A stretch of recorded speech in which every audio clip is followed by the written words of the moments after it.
This is James Corbett, and you're tuned into CorbettReport.com on this 14th day of April 2011. And today I'm honored to be joined on the line by Keneth Trentadue, a former law professor with 30 years' experience as a trial lawyer, and the tragic torture and murder of his brother at a federal transfer center and the ongoing cover-up of that death has led him on a remarkable journey of discovery that has turned up bombshell information about what really happened to the Oklahoma City bombing in 1995. And more information on the case can be found at KenethTrentadue.com. That's Trentadue. Mr. Trentadue, thank you so much for taking the time to talk with us today. Well, thank you for having me. Well, Keneth Trentadue, my longtime listeners will no doubt be somewhat familiar with the story of your brother and how it relates to the OKC bombing. And it's a story that I have referenced numerous times before on my podcast and in my videos. And that story generally begins with your brother's death.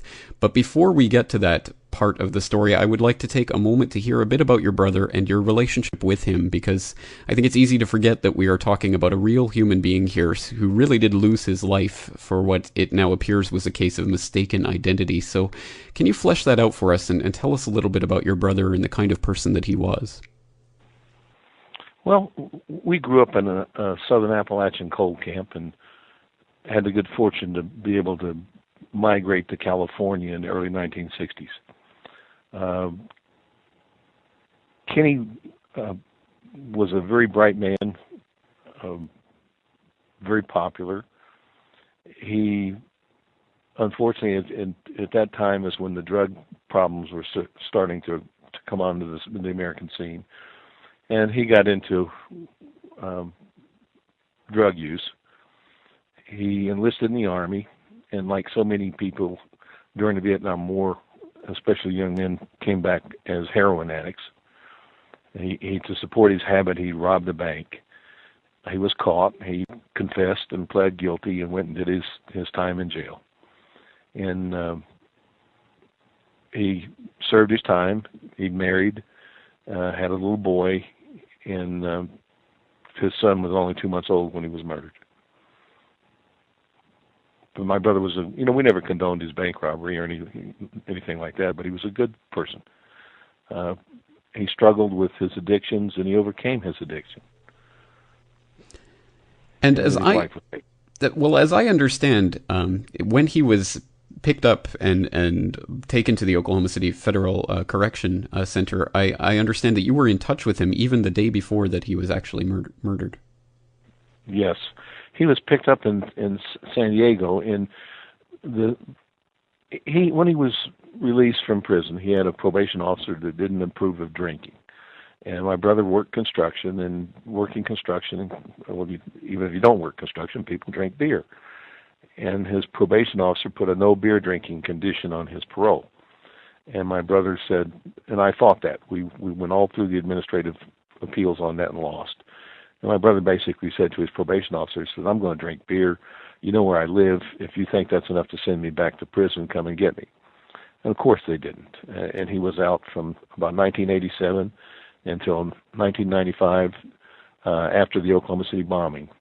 And suddenly he is picked up allegedly for a parole violation and sent to Oklahoma City for what we were told would be a parole violation hearing. He arrived there on a Friday night.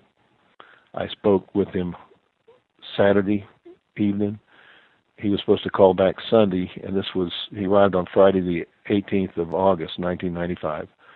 I spoke to him on the 19th of August, the Saturday, for about 20 minutes, talking about his parole hearing and how that, there was no way they were going to send him back to jail for drinking beer. And on Sunday, he was supposed to call me back, and he didn't. And on Monday morning, my mother received a call. This was August 21st, 1995, from the warden at the Federal Transfer Center in Oklahoma City, saying my brother had committed suicide and asking permission to have his body cremated. And, of course, she refused. My mother refused that request. It took about a week of fighting with the federal government to have his body released. We found out later that during that time period, the federal government had made 2 attempts to have his body cremated. When he arrived home, he was covered in makeup, and my mother, his wife, and my sister removed the makeup. I was on my way to Southern California, in Orange County, where they'd sent the body, where his wife and my family still live. When I arrived, he had been beaten head to toe. His skull was split in 3 places. His throat had been cut. Even the soles of his feet had been beaten. And the government said it was a suicidal hanging. And what we never had was a motive for his death. People would say to you, why would the federal government torture, and he was tortured, and murder your brother? And we had no explanation for that. Another thing about the case that was always unexplainable was the fact that so much evidence disappeared. My brother was supposedly found with blood-stained clothing, but when his body was turned over to the medical examiner 2 hours later, his clothes are gone. He's wearing nothing but boxer shorts.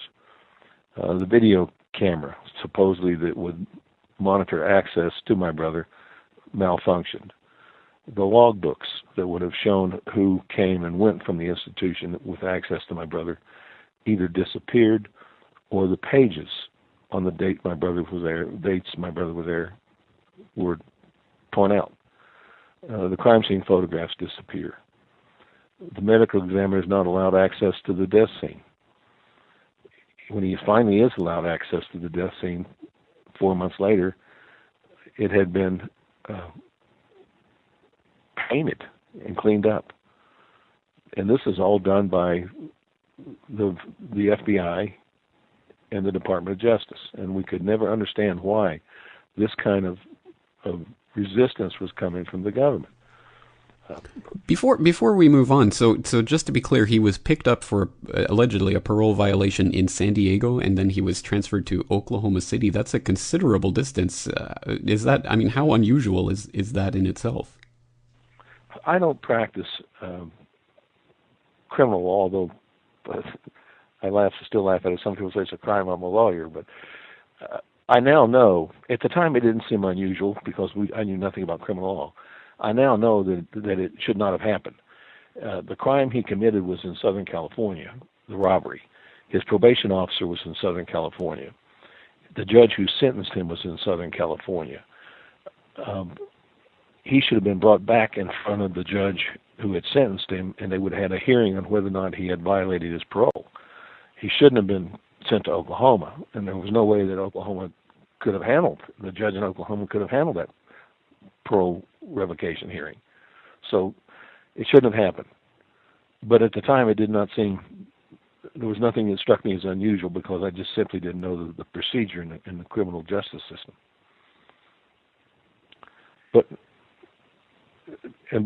what I did learn later, and it came about over the course of years, was about 6 months after it was December of 1995 or January of 1995, I received an anonymous phone call. And this was back before we had telephones that would show you who's calling and everything else, and computers were very primitive then, and cell phones were the size of bricks almost, if you recall, in the mid-1990s. But I received a phone call from this person who said, I want you to know that your brother was murdered by the FBI. It was a case of mistaken identity. He fit the profile of a group of people who were robbing banks to get money to attack the federal government, sort of a militia movement type operation. And I, of course,